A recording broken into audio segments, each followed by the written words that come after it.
కార్తీక మాసంలో last day అయిన పోలీపాడ్యమి రోజు మనకి అరటి డొప్పలు దొరకనప్పుడు ఇంకొక ఆప్షన్గా నేనైతే ఇక్కడ ధర్మాకోల్ బౌల్స్ ఉంటాయి కదా, ప్రసాదాలకు వాడతాం కదా, అవి వాడాను.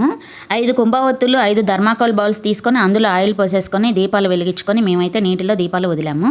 ఇంకా ఆ ఇయర్ నుండి అరటి డొప్పలు దొరికితేనేమో అందులో దీపాలు వెలిగించి నీళ్ళల్లో వదిలేవాళ్ళం, లేకపోతే ఇలా ఎవ్రీ ఇయర్ వెరైటీగా ఇలా దీపాలు వెలిగించుకొని నీటిలో అయితే వదిలేవాళ్ళము.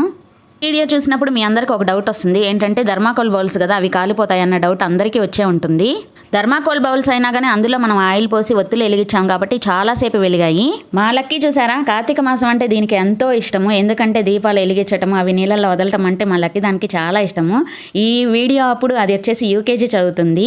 మా దగ్గర ధర్మాకోల్ బౌల్స్ కూడా లేవు అన్న వాళ్ళకి కూడా నేను నా నెక్స్ట్ వీడియోలో ఇంకొక ఐడియాతో నేనైతే దీపాలు వెలిగించి నీటిలో వదిలాను.